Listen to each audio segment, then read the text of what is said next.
আমি আজকে 3টা পয়েন্টের উপর আপনাদেরকে কথা বলবো। তার মধ্যে প্রথম যে বিষয়টা, বাংলাদেশে এখন সব মহলে আলোচিত একটি শব্দ যে আমরা রাষ্ট্রকে সংস্কার করব, দেশকে কি করব, বলেন কি বলছি?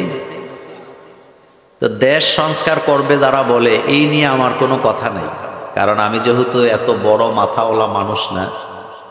তবে আপনাদেরকে সাক্ষী রেখে বলে দিয়ে যাই, দেশ সংস্কার করার চাইতে মানুষগুলোকে সংস্কার করা সবচেয়ে বেশি জরুরি।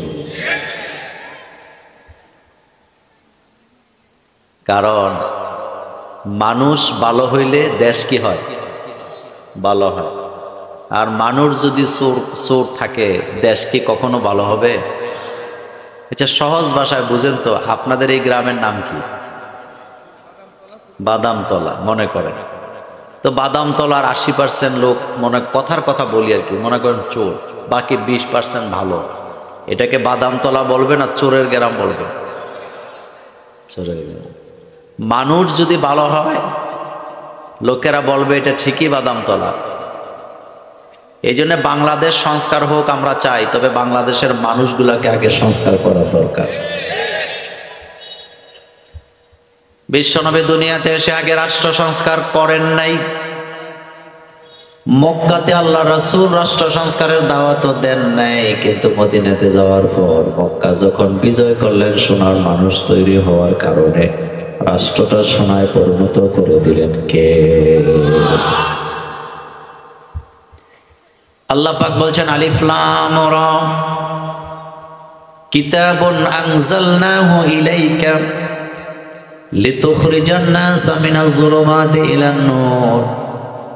নবী গো, আপনার উপরে কিতাবটা আমি নাযিল করলাম, কোরআন নাযিল করেছি, যাতে করে মানব মণ্ডলীকে অন্ধকার থেকে আলোর দিকে নিয়ে আসতে পারেন। একটা মানুষকে যদি আপনি কোরআন শিখাতে না পারেন, কোরআনের তালিম দিতে না পারেন, তারে যদি আপনি মসজিদের দায়িত্ব দেন, মসজিদের টাকাও খায়া ফেলার সম্ভাবনা আছে না? না। কোরআনের কর্মী বানানো ছাড়া আপনি চুরি বন্ধ করাতে পারবেন না।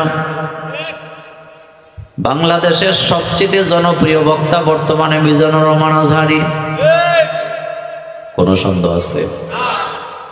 যশোরে মাহফিল একটা করছে, এটা তার দ্বিতীয় মাহফিল।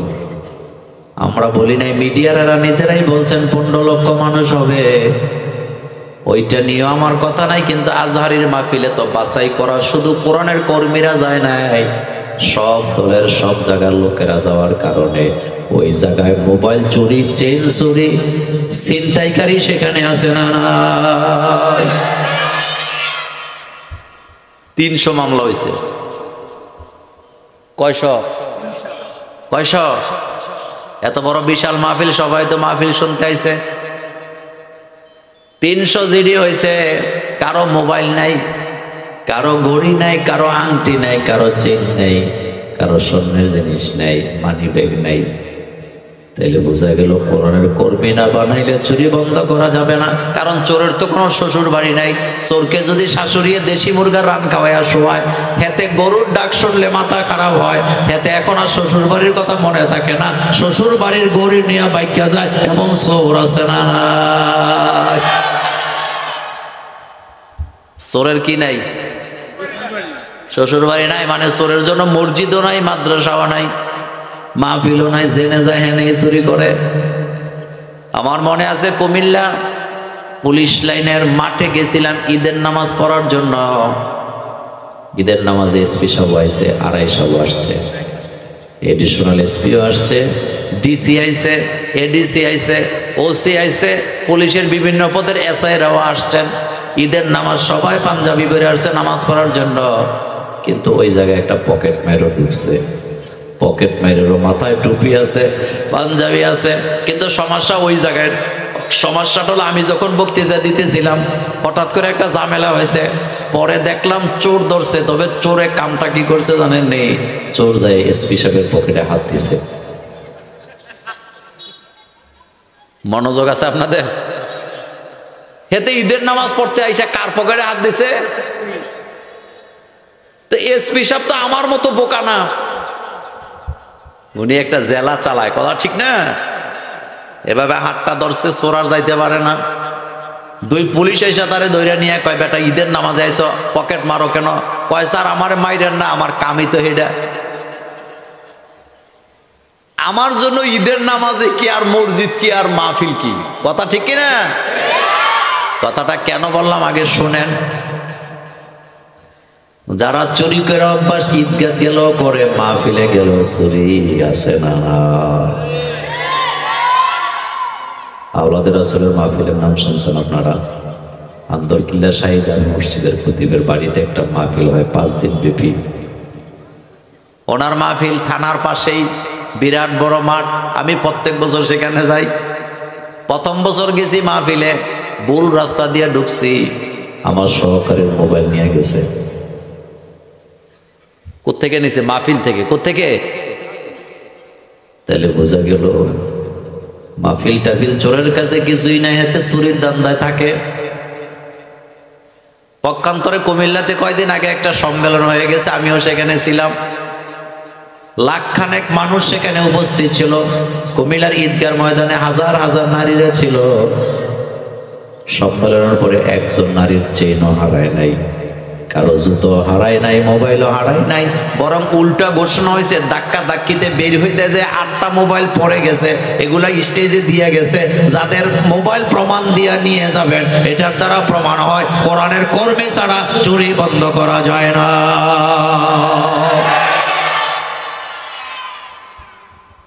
তাহা মা আনজালনা আলাইকাল কুরআনা লিতাশকা। নবী কোরআন নাযিল করছে ভাগ্যের পরিবর্তন করার জন্য। ওই জায়গায় বললেন লিতুখরিজান নাসা মিনাজ জুলুমাতি ইলান নূর, মানুষগুলোকে আলোর রাস্তা দেখাবেন।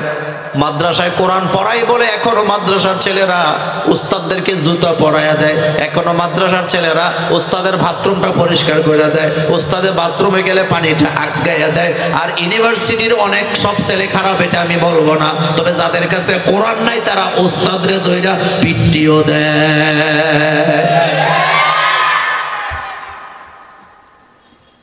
মাদ্রাসা ছুটি হইলে দেখবেন বাচ্চারা আপনাকে সালাম দিবে, মনে হয় যেন জান্নাতি পরিবেশ। আর ইউনিভার্সিটিতে কয়েকদিন পরে পরে মারামারি আছে না? এটার কারণ কোরআন। কোরআন মানুষকে নম্র বানায়, ভদ্র বানায়। মানুষগুলোকে নম্র ভদ্র বানাতে পারবেন না ততক্ষণ, মানুষগুলোকে কোরআন শিক্ষা দিবেন না যতক্ষণ। এই পয়েন্টে আমি কথাটা সমাপনী করতে চাই। মূল কথাটা বলতেছিলাম, আপনি রাষ্ট্রের সংস্কার করবেন, এতে কোনো সন্দেহ নাই, কিন্তু চোর বাটপার জায়গায় জায়গায় বসায় রাইখা মানুষ সংস্কার না কইরা রাষ্ট্রকে সংস্কার করা যায় না। আমি কি কথা ঠিক বললাম? আপনার বাড়ির ছাদের উপরে পানির ট্যাঙ্কি, ওই পানির ট্যাঙ্কের ভিতরে ইঁদুর পইরা মইরা পয়সা গেছে। আপনি যখন নিচে উজু করার সময় ট্যাপ ছাড়ছেন, পানিতে দুর্গন্ধ আছে না নাই?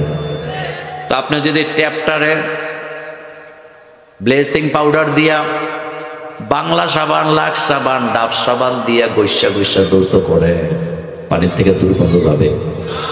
আগে কি করতে হবে? এই তো আপনারা বুদ্ধিমান। এই থানার নাম কি? হ্যাঁ, আপনাদের বুদ্ধি আছে, বলেন আগে কি করবেন? আগে ট্যাঙ্কি পরিষ্কার করেন, ইঁদুর ফালান, পরিষ্কার করেন, নিচের ট্যাপ ধোয়া লাগবে না, পানি ছেড়ে দেখেন ভালো পানি আসবে। সেম কন্ডিশন, আপনি রাষ্ট্র সংস্কার করবেন, জিকির করলে হবে না। চোর বাটপার ঘুষখোরদেরকে যেখানে বসায় রাখছেন, এদেরকে যতক্ষণ পর্যন্ত সংস্কার করতে না পারবেন, রাষ্ট্র কখনো ভালো পথে যাবে না। সরকারের কাছে খবর গেছে তার এক আমলা ঘুষ খায়, তো সরকার বাধ্য হয়ে তারা ট্রান্সফার করছে। এতে আসছিল আপনাদের চট্টগ্রাম ট্রান্সফার করে দিছে দিনাজপুর, সেখানেও ঘুষ খায়, দিছে সিলেট, সেখানেও ঘুষ খায়, দিছে কুমিল্লা, সেখানেও ঘুষ খায়, যেখানে পাঠায় সেখানে ঘুষ খায়।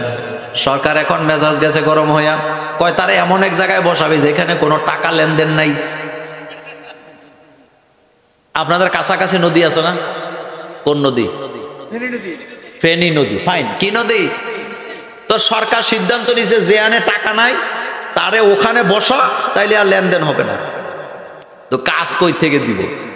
এবার তারে কাছে তুই ফেনী নদীর কিনারা একটা চেয়ার নিয়ে বসে বসে নদীর ঢেউ গড়বি, তোর আর কোনো কাম কাজ নেই। মানুষের খাসলত সহজে ভালো হয় না।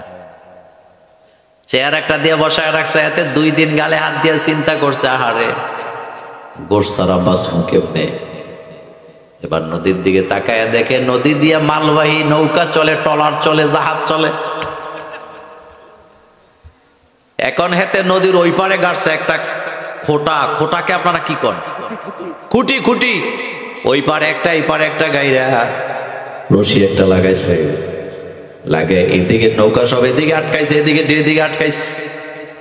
নৌকালারক আমরা মাল নিয়ে ফেনী থেকে ঢাকা যাব, চাঁদপুর যাব, দিনাজপুরে যাব, অমুক জায়গায় যাব, আমাদের নৌকা স্যার কয় হবে না, সরকার আমার দায়িত্ব দিছে ডেউ গোনার, তোরা আইলে গেলে ডেউ গোনা যায় না, ডিস্টার্ব হয়। সরকার দায়িত্ব দিছে, ভাইদামি করো, জায়গা বসে থাকবে না। কয়দিন? কয় যতদিন না পারি অতদিন। এবার যে নৌকাওয়ালা 200 দেয়, 500 দেয়, তারে কথা কয় না, তারে কি করে? গোশ এখন বাড়ছে না কমছে? সরকারের কাছে খবর গেছে, কি আমলারে বসাইছেন, এত তো নদীর পাড়েও গোশ খায়। সরকার মাথা খারাপ নেই, ওখানে গোশ আইলো কেমনে? কয় এমনে এমনে। আপনি প্রত্যেকটা ঘুষখোরকে থানায় বসাইয়া, শিক্ষাঙ্গনে বসাইয়া, স্বরাষ্ট্র মন্ত্রণালয়, পররাষ্ট্র মন্ত্রণালয়, শিক্ষা মন্ত্রণালয়, সকল জায়গায় ঘুষখোরদেরকে বসাইয়া, বাণিজ্য মন্ত্রণালয়ে ঘুষখোর বসাইয়া, বিচারালয়ে ঘুষখোর বসাইয়া আপনি রাষ্ট্রকে সংস্কার করতে পারবেন না। আপনারা কি আমার সাথে একমত? সংস্কার করতে হলে মানুষগুলোকে বেলালের মতো, খাব্বাবের মতো, উমরের মতো মানুষ বানাতে হবে। আমি কথা লম্বা করতে চাই না, এই পয়েন্টে আমার কথা শেষ। আমি বুঝাইতে চাইলাম, মানুষ ভালো না হইলে দেশ কখনো ভালো হবে না। আর মানুষগুলাকে ভালো করতে হলে কোরআন লাগবে নাকি লাগবে না? আফাতুমিনুনা বিবাদিল কিতাব ওয়া তাকফুরুনা বিবাদ। তোমাদের কি হলো, কিতাবের কিছু অংশ মানো, কিছু অংশ মানো না। এমন লোক আছে না নাই? এই পয়েন্টে কথা শেষ। 2 নম্বর পয়েন্ট, আমাদের বাংলাদেশে একটা প্রবাদ বাক্য আছে, আমরা তেল্লার মাথায়, কথা কয় না, তেল্লার মাথায়। এমন কথা আপনাদের এলাকায় নাই। আসলে ব্যাপারটা এমন, সরকারের পক্ষ থেকে বছরে বছরে হজ করায়, গরিবদেরকে করায় না, বড় লোকদেরকে। কাদেরকে? গ্রামের মুয়াজ্জিনি করে খায়, 2000 টাকা বেতন পাইয়া সংসার চালায় গরিব মানুষ। সারাটা জীবন দোয়া করে, আল্লাহ মক্কা মদিনা না দেখায় মৃত্যু দিও না। তার জন্য বাংলাদেশের সরকারি টাকা দিয়া হজের কোনো ব্যবস্থা নাই। আমলা কামলা যারা কলমের কোচা দিয়া কোটি কোটি টাকা চুরি করে খায়, যারা ঘুষ খায়া বাড়ি গাড়ি করে, তাদের জন্য সরকারি টাকায় হজের ব্যবস্থা আছে না? না, তেল্লার মাথায়। ঢাকা কমলাপুর রেল স্টেশনে যায় দেখেন, হাজার হাজার ছেলে মেয়ে পাবেন যাদের মা নাই, বাবা নাই, এতিম বাচ্চা। তাদের জন্য রাজুকের কোনো বিল্ডিং নাই, প্লট নাই, ফ্ল্যাট নাই, বরাদ্দ নাই। কিন্তু বাংলাদেশের আমলা কামলা, চোর বাটপার, ঘুষখোরগুলোর জন্য রাজুকের পক্ষ থেকে অল্প টাকায় ফ্ল্যাট প্লট বরাদ্দ আছে না? তেল্লার মাথায়। জুমার দিনে দোয়া পড়াইতে যান আপনারা, খতিব সাহেবের 1000 টাকার নোট দেয়, কিন্তু মুয়াজ্জিনের দিকে কেউ তাকায় না। কথা কন না কেন? টাকা আসলে কার দরকার? খতিবদেরকে তো আল্লাহ ভালোই রাখছে, খতিবরা আবার রাগ করে না, আমি কথাটা বুঝাইতেছি। পকেটে ধাক্কায় ধাক্কায় সারা বছর, সারা মাস, সারা সপ্তাহ মুয়াজ্জিনেরা মসজিদ পরিষ্কার রাখে, মুয়াজ্জিনরা আজান দেয়। তিরমিজির হাদিসে রাসূল সাল্লাল্লাহু আলাইহি ওয়াসাল্লাম বলেছেন, মসজিদ হলো মুয়াজ্জিনের জিম্মায়। যার জিম্মায় মসজিদ আছে, সেই মসজিদে দোয়া পড়াইতে যায় মুয়াজ্জিনদের টাকা না দিয়া খতিব সাহেবরে টাকা দেওয়ার মানে হলো তেল্লার মাথায় তেল দেয়। কার মাথায় তেল দেয়? আমি মোল্লা নাজিমকে এক বেলা না খাওয়াইলে জাহান্নামে যাবেন, কোরআন হাদিসের কোথাও নাই। আপনাদের স্যারের না খাওয়াইলে জাহান্নামে যাবেন, কোরআন হাদিসে নাই। চেয়ারম্যান মেম্বার সর্দার মাতাব্বরদেরকে না খাওয়াইলে জাহান্নামে যাবেন, এমন কথা কোরআনে কোথাও নাই। কিন্তু মিসকিনকে খেতে না দিলে জাহান্নামে যাওয়াই লাগবে, এই কথা কোরআনে আছে না নাই? কিন্তু দেখবেন জিয়াফত করুক, দাওয়াত খাওয়াক, মিসকিনকে কেউ খাওয়ায় না। বরং জিয়াফতের খানার সময় মিসকিন যদি খাবার চায়, আর টাইম পেলেন না, এখন খুঁজলি খেয়ে, এরকমের নির্মমতা আছে না নাই? তাহলে বোঝা গেল আল্লাহ মিসকিনকে না খাওয়াইলে জাহান্নামে যাওয়া লাগবে, অথচ মিসকিনকে না খাওয়ায় বড় লোকেরে খাওয়ায়। তাহলে তেল্লার মাথায়, বলেন তেল্লার মাথায়। অথচ জাহান্নামীরা যখন জাহান্নামে যাবে, একদল ফেরেশতারা জিজ্ঞেস করবে, মা সালাকাকুম ফি সাকার, জাহান্নামে কেন যাও? এটা তো খারাপ জায়গা। জাহান্নামীরা বলবে, লাম নাকু মিনাল মুসাল্লি, জাহান্নামে তো এমনি এমনি যাই না, আমরা তো বেনামাজিয়া ছিলাম, নামাজ পড়তাম না। নামাজ না পড়লে জাহান্নামে যাওয়া লাগবে, এই কথা কোরআনে আছে না নাই? কিন্তু মসজিদওয়ালা বাড়ির লোকেরা নামাজ পড়ে না, এমন মুসল্লি আপনাদের এই এলাকায় না। বাদামতলার লোকেরা গেছে ফেনীতে আত্মীয়তা করার জন্য। লোকেরা জিজ্ঞেস করতেছে, তোমাদের বাড়ি কই? কয় বাদামতলা। কোন বাড়ি? কয় মসজিদওয়ালা বাড়ি। কোন বাড়ি? কোন বাড়ি? কয় মাদ্রাসাওয়ালা বাড়ি। আমার দাদা মসজিদ বানাইছে, আমার দাদা মাদ্রাসা জায়গা দিয়ে গেছে। কষ্ট পাইয়েন না, কোথাও আত্মীয়তা করতে গেলে গর্ব করে বলে আমাদের মসজিদওয়ালা বাড়ি, অথচ 5 বেলা মসজিদে আজান হয়, জামাত হয়। মসজিদওয়ালা বাড়ির লোকগুলার চেহারাগুলা মসজিদে খুঁজে পাওয়া যায় না, এমন বাটপার আছে না? হুজুর আছে আপনাদের এলাকায় নাই? আবার গর্ব করে আমার দাদা জায়গা দিয়ে গেছে মসজিদের। নামাজ না পড়া মসজিদওয়ালা বাড়ির লোক যদি জান্নাতে যাইতে পারতো, তাহলে আবু জাইল্লা কি দোষ করছে? আবু জাইল্লার নাম শুনছেন? এদের বাড়ির পাশে কাবা আছে না নেই? পৃথিবীতে যত মানুষের বাড়ি ছিল, সবচেয়ে কাছে ছিল আবু জাইলের বাড়ি কাবাঘর থেকে। তো কাবাঘরের পাশে আবু জাইল্লার বাড়ি, এতে কি জান্নাতি না জাহান্নামী? এটা মোল্লার কথা না, আল্লাহর কথা। তাহলে বোঝা গেল মাদ্রাসাওয়ালা বাড়ি, মসজিদওয়ালা বাড়ির লোক হলেই জান্নাতে যাওয়া যায় না। জান্নাতে যাইতে হলে নামাজের দরকার আছে না? কিছু কিছু মা বোন আছে, ছেলেরে মাদ্রাসায় পড়ায় কিন্তু নিজে নামাজও পড়ে না, পর্দাও করে না।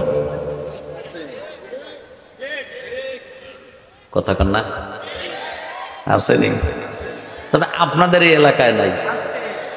ছেলে কোথায় পড়ায়, কিন্তু নিজে নামাজও পড়ে না, পর্দাও করে না। কিছু বাপ আছে ছেলেরে মাদ্রাসায় পড়ায় ঠিক, নামাজও পড়ে না, পর্দাও করে না। মনে মনে চিন্তা করে কিয়ামতের দিন ছেলের লেজ ধরে জান্নাতে চলে যাবে। এত সোজা না। ছেলের পরিচয়ে আখেরাতে মুক্তি পাওয়ার কোনো সুযোগ নেই। ছেলের পরিচয় দিয়ে যদি জান্নাত পাওয়া যাইতো, তাইলে হযরত ইব্রাহিম আলাইহিস সালামের আব্বা আম্মা কি দোষ করছে?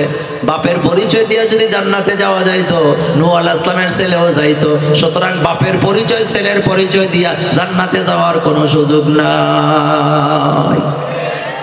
স্বামীর পরিচয়ে যাওয়া যাবে? স্বামীর পরিচয়ে যদি জান্নাতে যাওয়া যাইতো, লূত আলাইহিস সালামের স্ত্রীও জান্নাতে চলে যেত। স্ত্রীর পরিচয়ে যাওয়া যাবে? কথা কন না কেন? কিছু কিছু পরিবার আছে স্ত্রীটা নামাজ পড়ে কিন্তু স্বামী নামাজ পড়ে না। তো স্ত্রীর পরিচয় দিয়েও জান্নাতে যাওয়া যাবে না। স্ত্রীর পরিচয় দিয়ে যদি জান্নাতে যাওয়া যেত, তো ফেরাউনও জান্নাতি হইতো। কারণ ফেরাউনের স্ত্রী জান্নাতি না জাহান্নামী। এটা কার কথা? সুবহানাল্লাহ পড়েন। তাহলে কারো পরিচয় দিয়ে কেউ জান্নাতে যেতে পারবে না। আপনাদের নোয়াখালীতে গেছি মাহফিল করতে, শ্যানবাগের দিকে। বড় দলের বড় নেতা মুসাফা করতে, মোল্লা ভাই দোয়া করে আপনাদের লেজ দুইরা যাতে জান্নাতে যাইতে পারি। হেতে আমাদের লেজ দুইরা জান্নাতে যাইবে। তো আমাদের লেজ আসেনি? আমি কি আপনি তো বড় দলের বড় নেতা, ভালো কথাই তো কইছেন, কিন্তু সমস্যা হইলে আজকে একটা মাসালাও শিখলাম। কয় কি মাসালা? আমি কি আপনিই তো কইলেন যারা জান্নাতে যাইবো বোঝা গেছে তাদের একটা করে লেজও থাকবো। মানুষের কি লেজ আছে? লেজ কার? বানরের লেজ কার? লা হাওলা ওয়ালা কুওয়াতা কौन सा बशर है सूरते बुझी না মগর দন্ত নেহি হায়। সেদিকে গেলাম না। প্রথমে জিজ্ঞেস করবে মা সালাকাকুম ফি সাকার, প্রথম কথাটাই বলবে লাম নাকু মিনাল মুসাল্লিন, বেনামাজি ছিলাম এজন্য জাহান্নামী হয়েছি। তাহলে নামাজ পড়ে না যারা জাহান্নামে যাবে তারা। 2 নাম্বার কথা ওয়ালাম নাকু নুতহিমুল মিসকিন, মিসকিনকে খেতে দিতাম না। জিয়াফত হয় মিসকিনকে খাওয়ায় না, বিয়ার অনুষ্ঠান হয় মিসকিনকে খাবার দেয় না। জিয়াফতের খাবার সর্দার মাতাব্বর চেয়ারম্যান মেম্বারেরা দলে দলে খায়, হুজুরেরাও খায়, আছে না না? অথচ জিয়াফতের খাবারটা খাওয়ার কথা কারা? মিসকিন, গরিব মিসকিন। কিন্তু আমরা শুরু করি হুজুর দিয়া, শেষ করি এমপি সাহেবরে দিয়া। অনেক জায়গায় এমপিরা দাওয়াত খাইতে আইলে একা আসে না, দলবল নিয়ে আই। আরো আসতে কম, এই দলের ভিতরে গাঁজাখোরও আছে না? আমি জীবনে এমন মাহফিলও দেখছি এমপি সাহেব 200 পোলাপাইন লই আইছে, অর্ধেকটি গাঁজা খায়। অর্ধেকটি কি খায়? যারা নামাজ পড়ে না, আল্লাহকে মানে না, আল্লাহর জমিনে আল্লাহর দিন কায়েম চায় না, তারা এসে মাহফিলে খাবার খায়, কারণ তারা নির্লজ্জ, তাদের কোনো লজ্জা নেই। লজ্জা থাকলে হেতে ইসলামের জায়গায় এসে খাইতো না। তাহলে বুঝা গেল যারা মিসকিনকে খাবার দেয় না তারা কোথায় যাবে? তাহলে এই পয়েন্টে কথা শেষ। আমরা তেলের মাথায় কি দেই? কিন্তু সাহায্য কি গরিবরে করার দরকার না বড় লোকের করা দরকার? আপনি তো মিসকিনকে খাওয়াবেন, আপনি তো এতিমকে খাওয়াবেন। বিশ্বনবীকে আল্লাহ বলছেন ফাআম্মাল ইয়াতীমা ফালা তাকহার, নবী গো খবরদার এতিমরে ধমকি দিয়েন না। আমি আপনার এতিমের সর্দার বানিয়েছি। আমার দেশে বাপের যদি পয়সা থাকে, প্রভাবশালী থাকে, ওই বাপের বাচ্চাদের জন্য চিপস কিনে দেওয়া লোকের অভাব নাই। কিন্তু যেই বাচ্চার বাবা নাই, মা নাই, এতিম, ওই বাচ্চাটা কোলে নেওয়ার মতো লোকও খুঁজে পাওয়া যায় না।